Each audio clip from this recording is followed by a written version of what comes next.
유비는 형주와 가까운 신하를 다스리고 있었어요. 3번이나 찾아가 모셔온 제갈량도 함께였지요.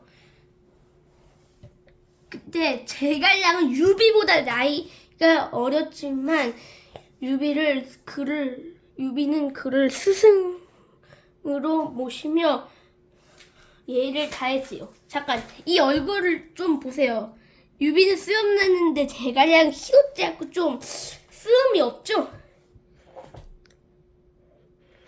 그래서 관우와 장비는 불만이 많았어요.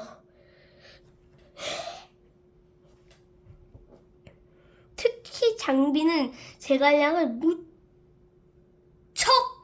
못마땅하게 여겼어요. 대접이 너무 과하다. 아직 한 일도 없지 않느냐며 투덜거렸어요. 그럴 때마다 유비는 장비를 나무랐어요.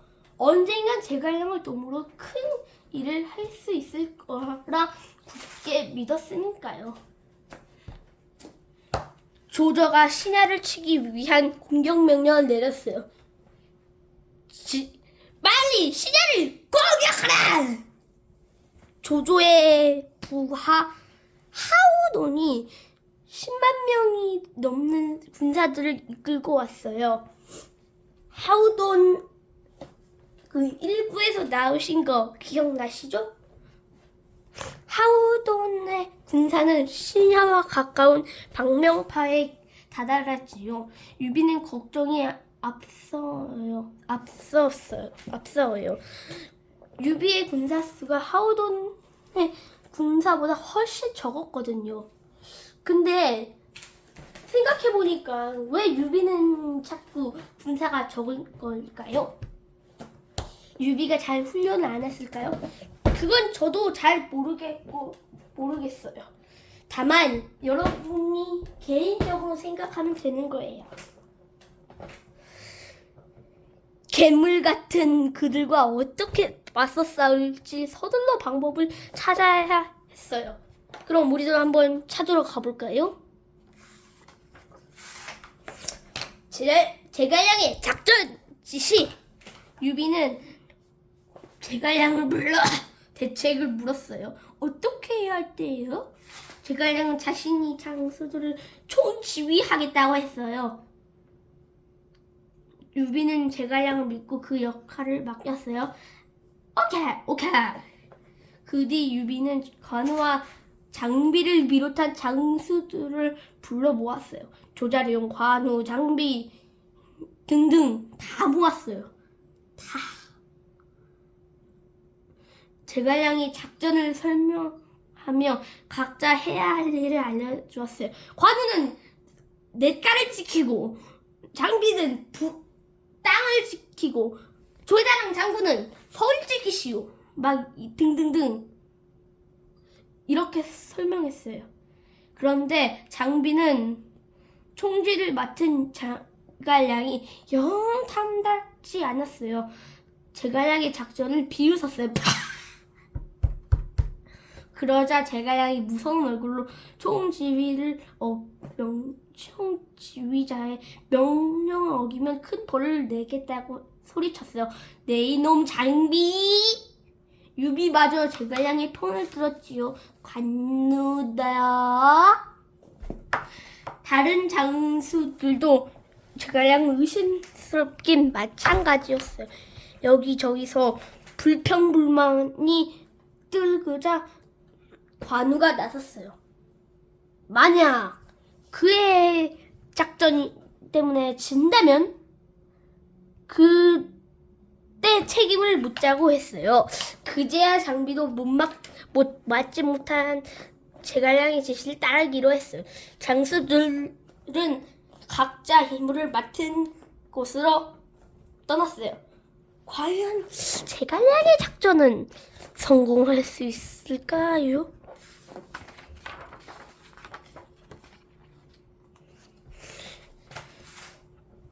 마침내 방병파에서 하우돈과 유비의 군사들이 전투를 시작했어요. 자, 어디 한번 공격! 먼저 조운, 나서서 적들과 맞섰다가 갑자기 도망쳤어요. 조은이 겁쟁일까요? 아이고, 조은이 그럴 성격은 아니죠. 제갈량의 작전을 움직인 것이었지요. 역시 그럴 리가 없지.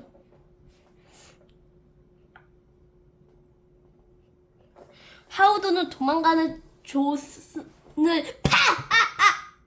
비웃으며 바짝 뒤쫓았어요. 뭐야, 천하의 조도 별거 아니네, 막 이러면서 막 쫓아가는 거예요. 비좁은 새끼를 다다르자 사방에 둘러싼 갈대순에 불빛이 솟아왔어요. 뜨거운 불길은 순식간에 하우돈의 군사들을 덮쳤어요. 군사들은 불길을 피하려다가 서로 밟고 막 부딪히며 쓰러졌어요. 그 순간 유비의 장수들과 군사들이 뛰쳐나와 적군의 목을 베었어요. 하우돈은 간신히 불을 피해 달아났어요. 완벽한 유비군의 승리였어요. 제갈량의 작전이 통한 것이지요.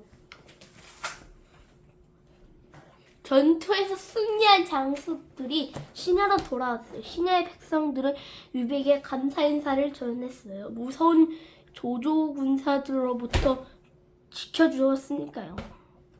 조조 군사들은 괴물 같은 조조 군사들 없애서 감사합니다.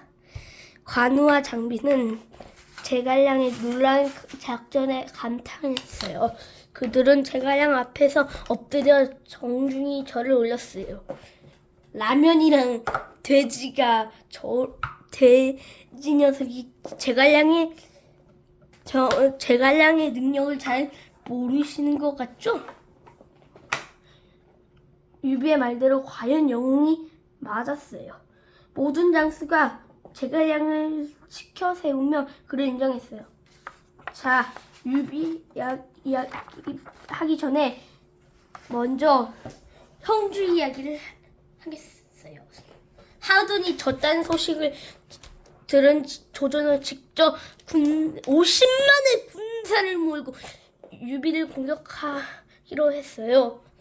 한편 시름시름 앓던 유표는 조조가 엄청난 수의 군사를 몰고 형주를 오고 있다는 소식을 듣고 충격받아 갑자기 세상을 떠났어요. 최부인은 곧장 채모를 감옥에서 꺼내줬어. 거짓 유언장을 만들기 시작했어요. 유언장에는 둘째 아들 유종을 형주의 주인으로 삼겠다라고 한 거예요. 라는 내용이 들어있었어요. 첫째 아들인 유기는 최부인의 핍박을 이기지 못하고 손건이 버리고 간 강하 땅을 지키겠다며 몸을 피한 상황이었지요. 한편 형주의 새 주인이 된 유종은 양양으로 몸을 피해 있었어요. 유종은 부하들에게 앞으로 어떻게 할지 물었어요. 조조는 강한 인사와 용맹한 장수를 거들었습니다. 지혜 또한 대단하지요. 우리는 절대 그를 이기지 못할 것입니다. 그러니 항복하십시오. 유종 주위에는 욕심많고 못된 짓만 일삼는 부하들이 잔뜩 있었어요. 그 중에 한 명이 채모예요. 채모. 그들은 조조와 맞싸우고 싶지 않았어요. 진짜 유종 부하들 완전 안하무인이죠. 유종은 부하들 말을 듣고 아버지가 힘들게 시켜온 형주를 조조에게 바쳐버렸어요. 와, 진짜 매국노네요. 매국노. 자, 오늘 삼국지 이야기는 여기서 마치고, 자, 어디 한번 삼국지 배우터로 출발! 전쟁 중에서 군사 수만 명이 이동하는 일이 싸웠어요. 자칫 엉뚱한 곳으로 가면 전쟁에서 패배할 수 있었지요. 또 적군이 계략을 꾸며 거짓 명령으로 군사를 흩어지게 만들면 큰일이었어요. 그래서 황제가 전쟁터에 있는 장수에게 직접 이동 명령을 내렸지요. 하지만 황제가 늘 전쟁터에 있을 수는 없었답니다. 그때는 어떻게 명령을 전했을까요? 한나라 시대에는 무전기도 없고 전화도 없었는데 말이에요. 지금 저때가 뭐 전기가 있었지 않았어요. 그럴 때는 호부가 전화와 무전기를 대신했어요. 호부는 구리를 만든 증명서예요. 손바닥만 한 크기의 호랑이 모양이었지요. 호부의 몸통에 지어 이름을 써두었어요. 그런 다음 호부를 둘로 쪼개서 황제와 장수가 나누어 가졌어요. 그리고 잃어버리지 않도록 소중히 보관했어요. 만약 황제가 멀리서 군사 이동 명령을 내리고 싶다면 쪼개진 호부를 장수에게 보냈어요. 그러면 장수는 자신이 가진 반쪽 호부와 맞춰 보았지요. 호부가 딱 들어맞으면 황제의 명령을 따랐어요. 호부는 한나라 시대 이후에도 계속 사용됐어요. 호랑이 모양 대신 물고기, 토끼, 거북이 모양으로 바뀌기도 했어요. 자, 오늘 이야기는 여기까지 하고 다음 시간엔